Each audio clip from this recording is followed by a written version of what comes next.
السلام عليكم ورحمة الله وبركاته. خلونا نبدأ الحلقة دي بنكتة. بيقول لك مرة شيخ كفيف من بتوع الفتة كان في عزا، وهو قاعد دخل عليهم معزة جوه العزا، فواحد قال له الحق يا مولانا معزة دخلت المسجد، فرد شيخ الفتة على الفور وقال يحل ذبحها فورا. فرد واحد تاني وقال له يا مولانا استنى بس، ده المعزة دي طلعت بتاعتك. فرد الشيخ على الفور ليس لها عقل. وكذلك هم الصوفية، لو الحدوتة تخدم مصالحهم تلاقيهم راكبين الموجة، ولو ضد مصالحهم تلاقيهم نايمين تحت السرير مش فوق السرير حتى. وهو ده اللي حصل في الجدل الداير عن حلقة عبد الله الشريف عن الصوفية وكلامه عن الشيخ عبد القادر الجيلاني رحمه الله.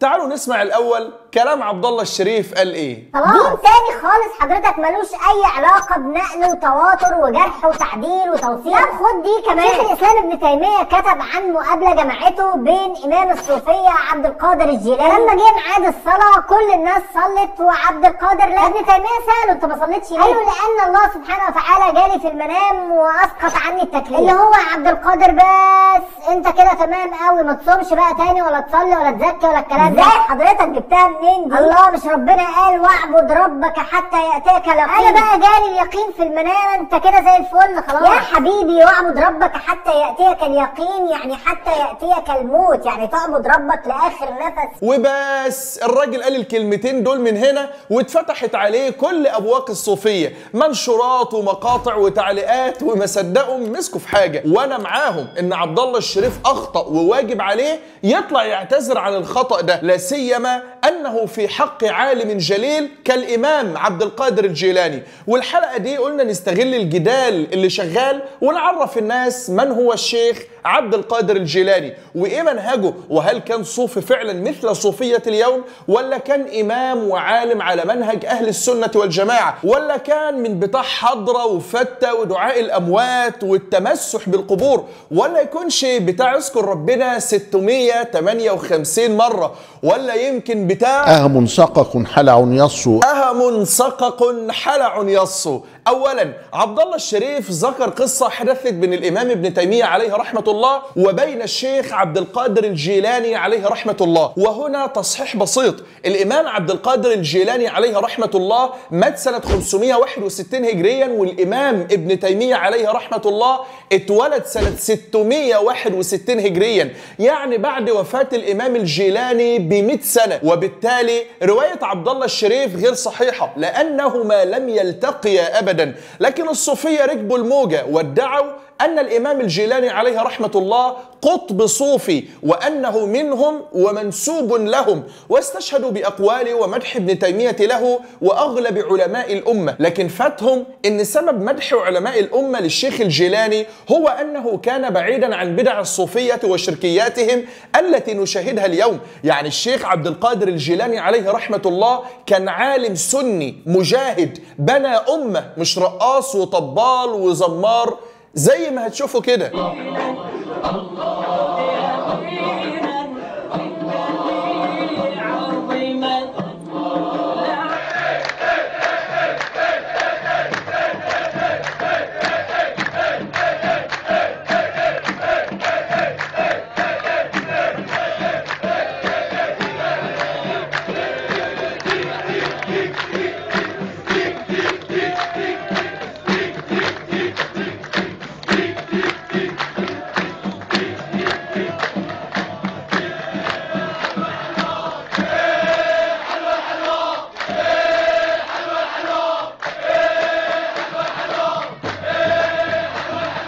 هي دي يا سيدي صوفية اليوم، رقص وبيسموه وجد، واختلاط وبيسموه حضرة، وشرب شيشة وخلافه. معلش نمشيها خلافه علشان مش عاوز اقول الحشيش. وهي دي صوفية النهاردة، وكأنها ملة غير ملة محمد صلى الله عليه وسلم. ولو جيت تتكلم يطلع لك عيل يقول لك احنا ملناش دعوة بالصوفية دي، احنا صوفية تزكية الروح وصفاء بالسعود، قصدي صفاء السريرة. بس هم مخبيين الصوفية الحلوة جوه علشان الحسد، وسايبين لنا الصوفية بتاعت الموالد وبس، وعمالين يتمسحوا في أي عالم أشعري من السابقين ويقول لك هم دول أسيادنا وعلمائنا. طيب يا سيدي ما تعملوا زي سادتكم وعلمائكم وتحذوا حذوهم وتلتزموا الدليل مثل ما فعلوا وكفوا عن الناس شركم. مش بتقولوا أنه عبد القادر الجيلاني عليه رحمة الله من كبار أئمتكم؟ طيب يا سيدي هنذكر لكم نبذة عنه ونشوف انتوا على منهجه ولا على منهج عبدة القبور.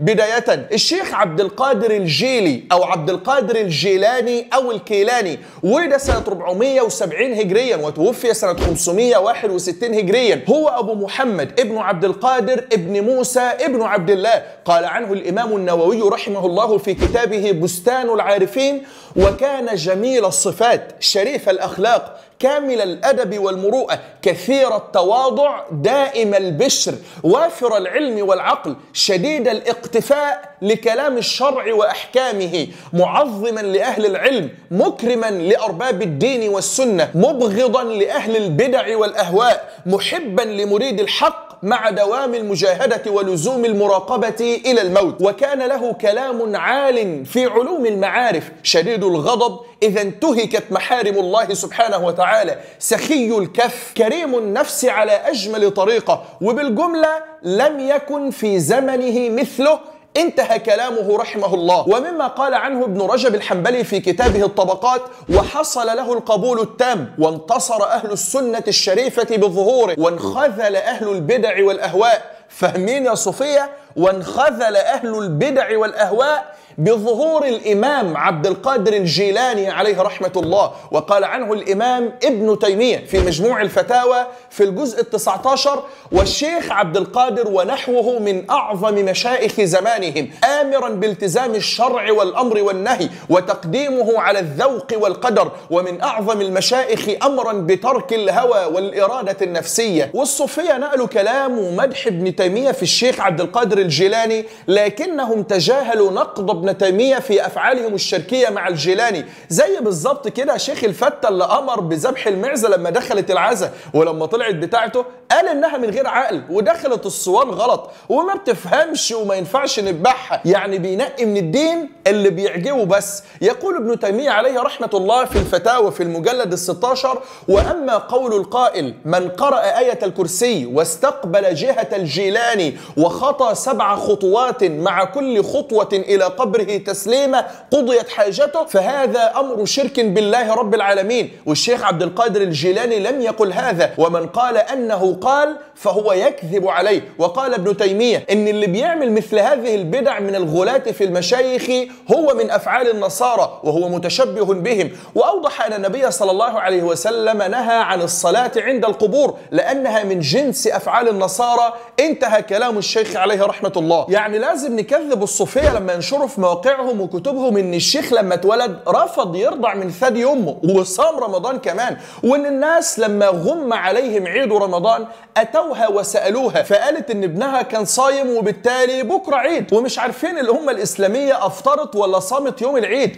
وليه الناس أتوا لأم طفل لم يكن معلوم من هو وسألوها دون سؤال العلماء وأهل الخبرة المتخصصين في زمانهم. وشوفوا كمان خرافات الصوفية عن الشيخ عبد القادر الجيلاني في كتبهم. سجل صاحب كتاب نشر المحاسن الغالية هذه الرؤية العظيمة لأحد العارفين المعاصرين لسيدي عبد القادر الجيلاني وهو الشيخ خليفة، حيث قال: رأيت رسول الله صلى الله عليه وسلم فقلت: يا رسول الله، قد قال الشيخ عبد القادر الجيلاني: قدمي هذه على رقبة كل ولي. فقال: صدق الشيخ عبد القادر وكيف لا، وهو القطب وأنا أرعاه. بالله عليكم الكذب ده على النبي صلى الله عليه وسلم عقولكم وقلوبكم تصدقوا؟ أما عن عقيدة الشيخ الجيلاني فكانت عقيدة سنية سلفية على نهج السلف الصالح، ولا يوجد فيها أي انحراف عن أهل السنة والجماعة، يعني سلفي أصيل لا أشعري ولا صوفي. وقال الشيخ في كتابه الغنية لطالب طريق الحق عز وجل، اللي بالمناسبة بعض الأشعرية والمتصوفة من المتأخرين نفوا نسبة الكتاب إلى الشيخ هربا منهم من كلامه عن عقيدته التي هي عقيدة السلف. وده طبعا ديدنهم، أول ما تجيب لهم أي كلام من كلام علماء الأشعرية أو الصوفية تلاقيه طبعا على طول وبدون مقدمات بينفي نسبة الكلام له أو بينفي نسبة الكتاب أصلا للشيخ نفسه، كما قالوا عن كتاب الإبانة للإمام الأشعري، وكما قالوا عن بعض الكرامات الغريبة المخجلة للنبهاني في كتاب جامع كرامات الأولياء، وكما نفوا نسبة نونية القحطاني له التي قال فيها الأشعري يقول يأتي أمره ويعيب وصف الله بالإتيان، والله في القرآن أخبر أنه يأتي بغير تنقل وتداني. وقال أيضا دع أشعريهم ومعتزليهم يتناقرون تناقر الغربان، كل يقيس بعقله سبل الهدى ويتيه تيه الواله الهيمان، فالله يجزيهم بما هم أهله وله الثنى من قولهم براني. وقال فيهم أيضا والآن أهجو الأشعري وحزبه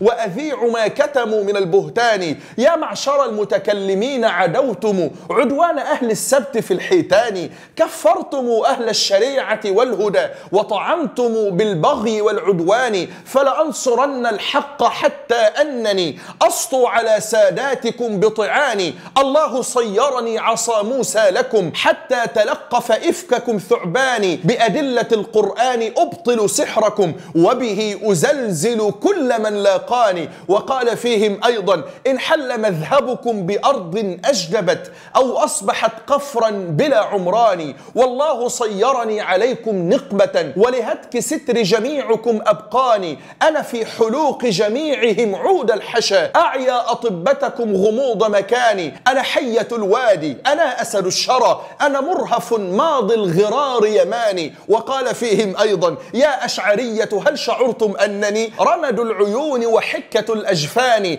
أنا في كبود الأشعرية قرحة أربو فأقتل كل من يشناني، ولقد برزت إلى كبار شيوخكم فصرفت منهم كل من ناواني، وقلبت أرض حجاجهم ونثرتها فوجدتها قولا بلا برهان. وقال فيهم أيضا يا أشعرية يا أسافلة الورى يا عمي يا صم بلا آذان، إني لأبغضكم وأبغض حزبكم بغضا أقل قليله أضغاني، لو كنت أعمل مقلتين لسرني كي لا يرى إنسانكم إنساني، تغلي قلوبكم علي بحرها حنقا وغيظا أيما غلياني، موتوا بغيظكم وموتوا حسرة وأسا علي وغض كل بناني. وختم أبياته بقوله يا أشعرية يا جميع من ادعى بدعا وأهواء بلا برهان، جاءتكم سنية مأمونة من شاعر ذرب اللسان معاني. وطبعا علشان ما يقدروش يقولوا عليه ده مجاز ويصرفوه عن حقيقته ويحرفوه، فقال لك نختصر وننفي نسبة الكلام للإمام القحطاني ونقول إنه مدسوس على الشيخ وخلاص. أما بالنسبة لكتاب الغنية لسيد الإمام الرباني عبد القادر الجيلاني عليه رحمة الله، فهذا جزء من العلماء الذين نسبوا الكتاب إليه، منهم الإمام السخاوي عليه رحمة الله وابن كثير وابن رجب الحنبلي والإمام الذهبي وملا علي القاري والإمام العجلواني وشيخ الإسلام شهاب الدين أحمد بن عبد الله العامر الدمشقي والإمام المرداوي الدمشقي الحنبلي صاحب كتاب الإنصاف وشيخ الإسلام ابن تيمية عليه رحمة الله وجمال الدين القاسم الدمشقي عليهم جميعا رحمة الله وغيرهم الكثير. كل هؤلاء نسبوا الكتاب إليه ونقلوا منه في كتبهم، ومنهم الإمام ابن رجب الحنبلي عليه رحمة الله قال في كتاب ذيل طبقات الحنابلة وللشيخ عبد القادر الجيلاني رحمه الله تعالى كلام حسن في التوحيد والصفات والقدر وفي علوم المعرفة موافق للسنة، وله كتاب الغنية لطالب طريق الحق وهو معروف، وله كتاب فتوح الغيب، وكان متمسكا في مسائل الصفات والقدر ونحوهما بالسنة بالغا في الرد على من خالفه. قال في كتابه الغنية المشهور عن الله جل ثناؤه وهو بجهة العلو مستو على العرش محتو على الملك محيط علمه بالأشياء، إليه يصعد الكلم الطيب والعمل الصالح يرفعه، يدبر الأمر من السماء إلى الأرض ثم يعرج إليه في يوم كان مقداره 1000 سنة مما تعدون، ولا يجوز وصفه بأنه في كل مكان أو موجود بلا مكان، بل يقال أنه في السماء على العرش كما قال سبحانه الرحمن على العرش استوى، وذكر آيات وأحاديث إلى أن قال وينبغي إطلاق صفة الاستواء من غير تأويل، وأنه استواء الذات على العرش. خد بالك انت من الحتة اللي تخص الأشعرية دي تاني، وأنه استواء الذات على العرش لا على معنى العلو والرفعة كما قالت الأشعرية، ولا بمعنى الاستيلاء والغلبة كما قالت المعتزلة، لأن الشرع لم يرد بذلك، ولا نقل عن أحد من الصحابة والتابعين من السلف الصالح من أصحاب الحديث ذلك، بل المنقول عنهم حمله على الإطلاق. وقال وكونه على العرش مذكور في كل كتاب أنزل على كل نبي أرسل بلا كيف، وذكر كلاما طويلا رحمه الله، وذكر نحو هذا في سائر الصفات، وقال له يدان وكلتا يديه يمين، وقال أيضا وأنه تعالى ينزل في كل ليلة إلى السماء الدنيا كيف يشاء وكما شاء، فيغفر لمن أذنب وأخطأ وأجرم وعصى لمن يختار من عباده ويشاء، تبارك العلي الأعلى لا إله إلا هو له الأسماء الحسنى، لا بمعنى نزول الرحمة وثوابه على ما ادعته المعتزلة والأشعرية. واخدين بالكم من الكلام ده ولا تكرروه تاني؟ وحاول الصوفية القول بخلاف معتقد الشيخ هذا، وقالوا أن هذا الكلام مدسوس عليه في كتابه كما ذكرنا آنفا. وقال ابن حجر الهيتمي أن هذا الكلام مدسوس على الجيلاني، لكن الهيتمي لم يستطع أن يثبت ذلك بشيء محسوس أو علمي مثل نسخة بخط يد المؤلف مثلا. أما عن مواقف الشيخ المحمودة والإيجابية والتي تثبت أنه كان مهموما بشأن الأمة، نقول لكم سنة 541 هجريا قام الخليفة العباسي محمد المقتفي بتوظيف شخص اسمه يحيى بن سعيد المعروف بابن المرجم للقضاء في الدولة. قام هذا القاضي بظلم الرعية والحكم على الناس بالهوى، وكان يقبل الرشوة مقابل الأحكام لصالح الراشي، ويصادر أموال الناس بالباطل. وفي يوم الجمعة في حضور الخليفة كان الشيخ عبد القادر الجيلاني هو خطيب الجمعة، فصعد على المنبر وبعد حمد الله والثناء عليه والصلاة والسلام على نبيه صلى الله عليه وسلم قال موجها كلامه للخليفة: وليت على المسلمين أظلم الظالمين، فما جوابك غدا عند رب العالمين. فنزل الخليفة هذا القاضي الظالم من منصبه فورا، وتكرر موقف الشيخ مع أي وزير أو موظف ظالم في الدولة، وكان لا ينصح للخليفة سرا، بل كان على المنبر يوم الجمعة. فهل صوفية اليوم الذين يدعون اتباعهم للشيخ الجيلاني يفعلون مثله، وهو الذي قال العلماء عنه أنه ما وقف بباب حاكم قط ولا قبل أعطية ولا هبة ولا وظيفة ولا نافق ظالما وما سكت عن جور أبدا؟ هل منهم من يعترض على وزير ظالم أو قاضي ظالم، أو يعترض مجرد اعتراض على أي خطأ يقع في الأمة؟ الشيخ عبد القادر الجيلاني خرج من مدرسته في زمانه 800 امرأة كانت تعلم الكتاب والسنة وتأمر بالمعروف وتنهى عن المنكر، فأين هم صوفية زماننا؟ الشيخ عبد القادر الجيلاني برئ منكم ومن منهجكم المعوج، فما كان الشيخ مبتدعا قط، ولا يأتي القبور ولا يقول مدد للعبد، ولا يطلب الرزق والشفاء من قبور الأموات. فإذا أردتم الحق فالزموا منهجه ومنهج إخوانه من العلماء، وإلا كفوا عن ادعائكم. فكما قال الأمين صلى الله عليه وسلم: لو يعطى الناس بدعواهم لادعى رجال أموال قوم ودماؤهم، لكن البينة على من ادعى، فهاتوا برهانكم إن كنتم صادقين. فكل يدعي وصلا بليلى، وليلى لا تقر لهم بذاك. وأخيرا لا تنسوا الاشتراك في القناة وتفعيل زر الجرس، وكذا الاشتراك في القناة البديلة، ولا تنسوا دعمنا على باتريون وعلى البيبال لدعم وتطوير واستمرار القناة. وسبحانك اللهم وبحمدك، أشهد أن لا إله إلا أنت، أستغفرك وأتوب إليك. أحبكم في الله، والسلام عليكم ورحمة الله وبركاته.